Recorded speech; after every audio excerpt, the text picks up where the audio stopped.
Welcome to the Craig and Greg Show, presented by Maximize Leadership.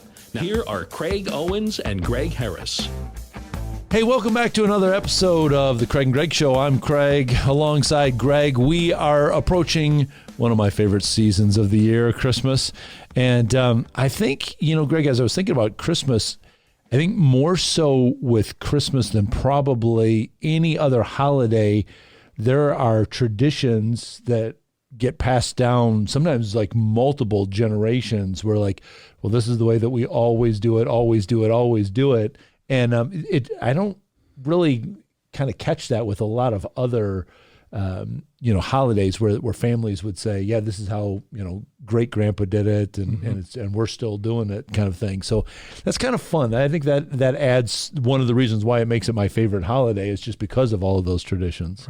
Well, I think whether it's leadership in an organization, the culture of a family unit, maybe a smaller group, is also what they're looking for. So a culture of a family is as important as a culture of an organization. Well, and it does, I think Christmas too, that's the other thing, is in an organization, in a business, Christmas is probably the time that it feels more family-like than any other times, because, you're doing like gift exchanges and a party and that sort of thing. And so there's that camaraderie that you really don't have at other times. I just told everybody, here's my want list for Christmas, but I don't want fruitcake. I know you. Well, you sent me your Christmas list right here, and I kept scrolling. I couldn't get to the bottom of the list. That's all. It's a scroll. That's why that's not a piece of paper. It's a scroll. Hear ye, hear ye. This is what I want for Christmas. Proclamation. Yes. I think as leaders, we also hope as organizations we would have some traditions like family. Like Grandpa did this, or. Sure. We've always done this, when, Mr. Smith started the company, 3 decades ago, Right. I think we need to hold fast to some of those, because many folks coming into our organizations maybe don't have great traditions. Yeah. Some may not. Right. And that's a good place to kind of make them feel very welcomed into the family. Right. Like, hey, this is part of the tradition. Because, I was just talking to somebody this morning, a lot of the culture in organizations is unwritten. It's not in a book somewhere. True. And so it's just kind of like you, as a new person coming in, you kind of have to just like watch. All right, so I saw her do that, and then I saw him do that. That must be how they do things around here. But at Christmas, it's almost like somebody would come alongside to say, all right, we're going to do a Secret Santa. This is how we do that. Or watch for this guy. He's going to dress up like Santa Claus on this day, and he's going to do, they'll point the things out to you. So that's a good time to kind of bring somebody in. Traditions also kind of give people some roots. We're a little nomadic, maybe a couple decades or generations ago, kids would go to college maybe, or jump into their dad's or mom's work, and they didn't go very far. Right. Now they could be in San Diego or Saskatchewan. I mean, it's way different. And I think when people come to an organization, it's important to have some traditions. What one did you like as a kid growing up? We'll go more family and see if we get some ideas here. Well, probably one of my favorite ones was the Christmas stockings. Starting with my grandpa on my mom's side.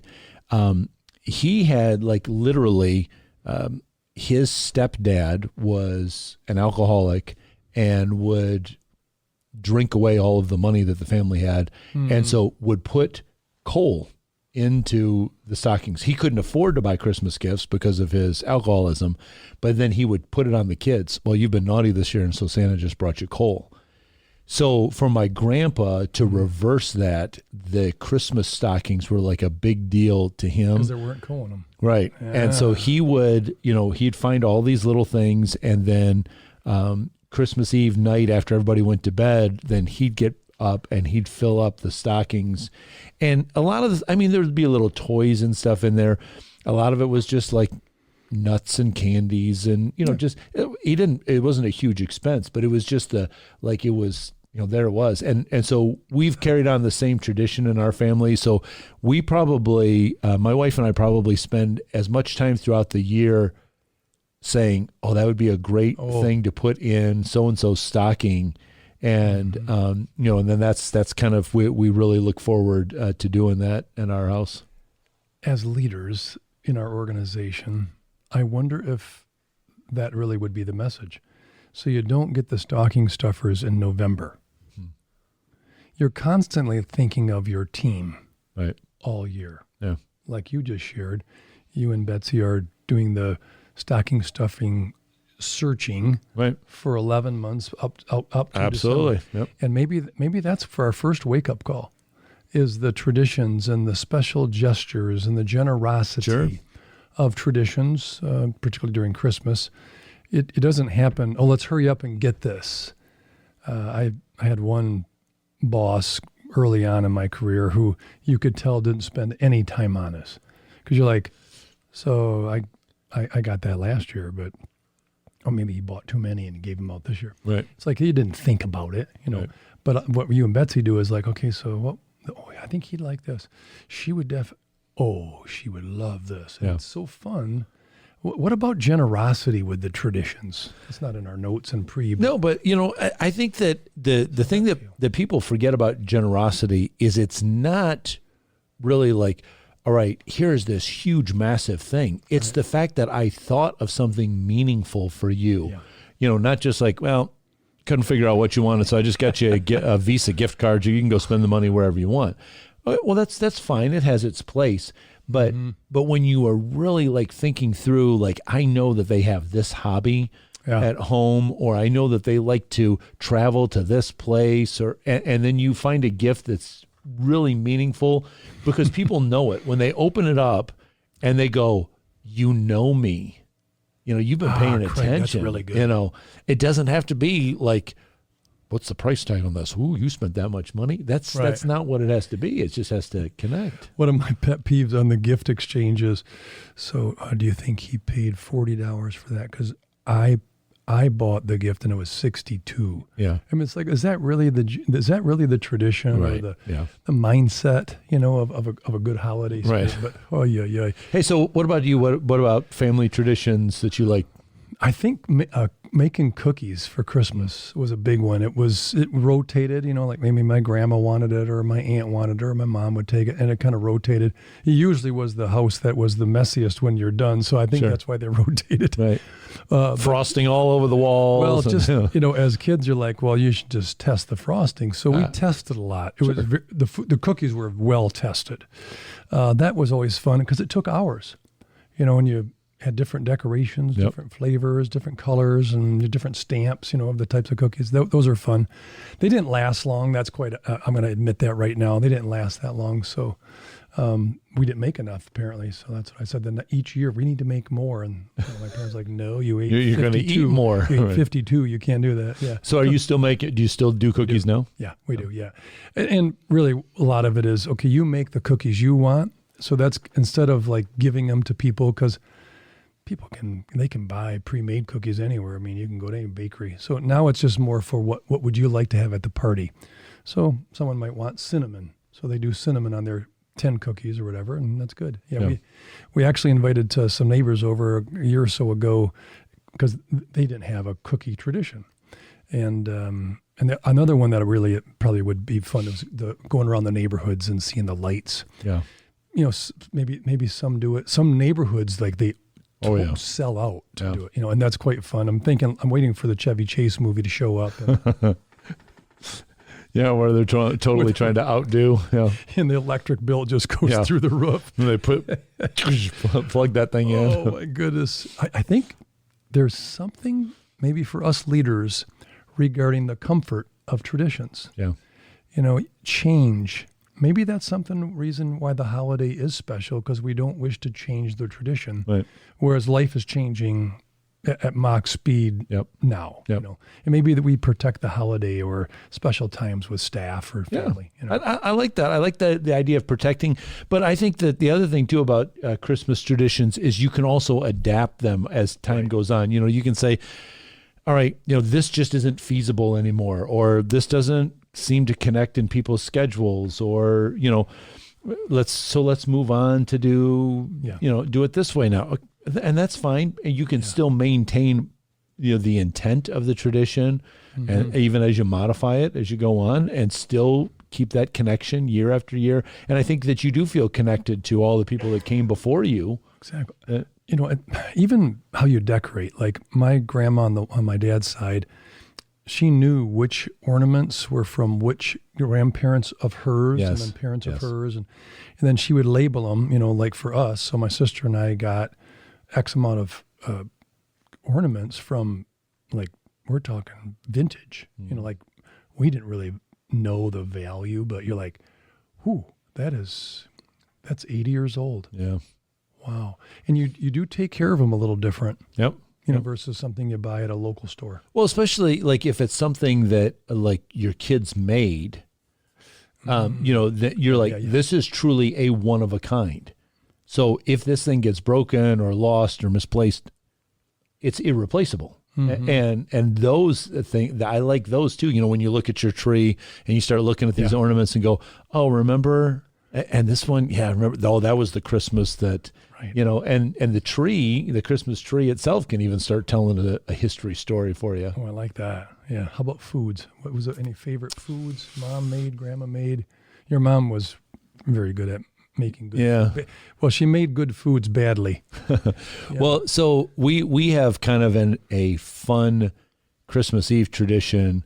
It started, I don't know, we got to be on close to 20 years where we were getting ready. It's the church where I was an associate pastor. We had a Christmas Eve service, and I was running around all day getting things ready for that. And so didn't really have dinner. And I just said, we'll do the Christmas Eve service and then we'll go out to eat. And we discovered the entire town shut down for Christmas Eve. There was no restaurants open. The only restaurant we could find open was a Chinese restaurant. And so we're kind of laughing. We're like, Chinese food on Christmas Eve. But then that just became our tradition. So now, every year after we get done with our Christmas Eve, our candlelight Christmas Eve church service, sometimes we get the Chinese to go and we bring it back to our house. Sometimes we go to the restaurant, but that's kind of become the tradition. And it's not food that, we would cook at home. Right. And it's not the traditional kind of Christmas food, but it is for us now. You made it a tradition. Right. Yeah. Almost out of default. Right. I do think, we probably need to address as leaders, sometimes the holidays are stressful. Oh, sure. And I think we need to lead gently through it. But I think we need to guard the traditions that really mean something. We can even call them sacred cows. Like, no, you do the 23rd of December as a brunch with all staff. Don't change it. It's been going on for 40 years. Sure. Won't touch it. Get it. Right. And I think that's a comfort to people, particularly if they don't have traditions, which is happening more than not. Right. Yeah. Well, hey, leaders, listen, one of the things I would say that would really help your folks, schedule less in the month of December, because there are so many things going on. If you're a parent with young kids, there's going to be parties for them and concerts. If you're involved with your church, they're probably going to have some kind of a Christmas production or a Christmas Eve thing or whatever. There's just so many things going on, and that can increase the stress level of your teammates. So if there's some other things that you can say, hey, listen, part of our Christmas tradition is we're not having our regular staff meeting, let's free up that hour and a half. Let's do, That's a good idea. I think that's a good Christmas gift to give them because they've got a lot of other things that are going on. We've experienced different, organizations I was partners with and owner of. And through my years, certain days fall on this would be a good day to send them home at 2:00. We'll do a skeleton crew. They can get to the mall. Before the Christmas Eve or the 23rd, or whatever. You just give them just a perk. It wasn't tradition. We didn't do it every year, and we didn't do it for the same people. We rotated because you got to man the phones and take care of the office. But they just knew every so often they would be like, you can go. Yep. Now, I'm out of here. Right. So they kind of knew, and then we decided to do more planning, so they knew they could bring their list, or they could bring their U-Haul in case they went to the mall. Really helping the economy. Instead of the little sports car, so you're not going to get much in that one. Yep, that's why I got my triple truck here. You got 3 axles, and that's big. I think for us as leaders, being sensitive to it, maybe having them on the committee. As you kind of come up with new ideas, that might be their best portion of Christmas. Yeah. maybe kids aren't around, or spouse is gone, or someone's missing from the table, or, it's not always easy. Yep. And to have some traditions is helpful to bring some human touch to it. It can be very easy to go to the mall and you're standing in line and you're not feeling very human. Right. You're like, I'm just a number here, So I think that's a challenge. We talked about in one of our a previous episode a while ago, we talked about leaders using playtime as a way to kind of relieve stress and build some camaraderie. But I think, and I think that you can feel that out as the year goes on, but I would say especially to leaders kind of from Thanksgiving through New Year to really be sensitive of the traditions that are meaningful for everybody, but then also be really sensitive to, maybe this is the first year that mom's not there because she passed away during the year. And it's so, hey, Christmas is going to be hard. Tough. Yeah, exactly. This is the first time, first Christmas we've had without mom. Yeah. So, be aware that one of your teammates might seem a little withdrawn. And so, you don't want to go over and plop a Christmas hat on their head and say, come on, ho, ho, ho, get in the spirit when they might not be there. So you got to be sensitive to some of the flexibility there as well. It's the first thing you need to do, though, as a leader, to be flexible. Well, I think, I don't know how many times, maybe we have Harrison look this up for us, but how many times that we've said about leaders got to get out of your office and you got to walk around. So how else would you know that it's Sally's first Christmas without her mom? Correct. Unless you have been involved with Sally all along. And so, then you can just be aware of, something might be going on with her right now. And so I think that's the thing. The celebration and the kind of last 6 weeks of the year can be so much more meaningful if in the previous year, previous months of the year that you've been involved in people's lives and hey, they like this is this, this is this. And here's the one part where we all get together, but I'm going to give them some flexibility here, and here's some creative time over here, and let me try to cancel some other things just so they can spend time with their family, and they'll be more productive. Absolutely. And they might play nicer in the sandbox. Yes. I think that's the outcome of leadership decisions, is to understand where they're all coming from. You can't take everyone's situation in consideration when you're planning something, but certainly you can be sensitive to it. Yep. I think the other part for time with people, some do go home to a quiet house. And so I think one of the things is, if you have plans, great. But if this is also your family, here are the things we've got set up and you can plug in. I think giving people options would be really good. One of the things that brought a lot of stress, I'll just share this one, so don't do this. We decided to do a gift exchange. So the last company I was a partner in, we have 150 employees. That's a lot of, I don't know Mary. And so we would draw a name. You're like, I don't know what Phil wants. I mean, I don't even know if he fishes, That put a lot of stress on. And we did that 2 years, and it was a lot of feedback of it. It's just uncomfortable. Sure. And then we decided to do White Elephant in that game. And I don't even know what that game is, but that's a hoot. Yeah, it does get fun. Yeah, so you're like, okay, I'm going to bring this white elephant. So you could have this box, or you could go around and you could pick another white elephant from someone else, and they have to take your gift that you don't want. I'm not sure what the name of it is. It was a stitch. The archives of videos are hilarious. Like, no, I wanted that. And, someone comes over and takes it, and then they give you a pair of woven hose. You're like, I don't want socks. What the heck, That was a fun one because it maybe brought a little humor. Yep. And absolutely. Like the white elephant gifts, you're like, Grandpa gave me 3 cans of WD-40. I don't have that many squeaky things yet. I'm not that old, so I think I'll give a can away. Right. It's brand new. It's brand new, exactly. Oh, my goodness. And so you bring that, and the person's like, really? What are you going to do with 42 shower hats? Don't kid it. Oh, Christmas presents. Don't ruin it for everybody. Don't put me by the window on the plane. So sorry about that. We just went off on a Jeff Foxworthy. I'm so sorry. But I think finding some things that people like, and then through the year, they're saving that one just masterfully ugly white right. elephant. Because they got something at Christmas from Great Aunt Tilda, and then we're like, thanks. Ooh, I know where I'm using this next year. Isn't it interesting? It's like, you're so thoughtful. I'm going to give that to Bill. Yep. I know where this is going. Oh, Yep. my goodness. Yep. So, yeah, I think, just engaging people in some fun things and letting them maybe run it a little bit. Like, so let's, Sure. we're doing that gift exchange, white elephants. You guys figure out the theme. And they're like, really? Yeah, here's your budget. Instead of having to do it yourself as a leader, it feels good to let them kind of run it. And some of them are like, that was the funnest party to plan, Well, yeah, because it wasn't your money. It was fun. Yeah. But the white elephants is not a bad idea. We used to do not a brunch, I guess I would call it a buffet, where everyone brought something. And then they had to tell what it was. So oftentimes it was a special recipe from someone, which nice. meant something, Yeah. Yeah. And others, you're like, you got 7 cats, don't you? I'm not eating your food. I know they're on the counter. Yeah.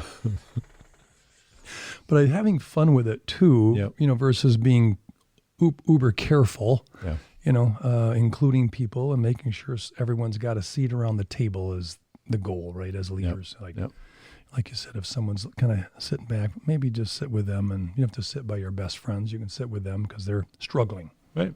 So I think you wrote down a couple good quotes. So we'll do one here. Is a perfect time to reflect on our blessings and seek out ways to make life better for those around us. That's a good way to describe a holiday. Yeah. As a leader. Yep. It's not about getting, although, merchandising wants that. I think it's important just for a chance to just be a blessing. Yes. Did you have any stories, like growing up, or maybe as you raised your kids, or through church or other orgs, where you adopted any orgs or did anything outside of?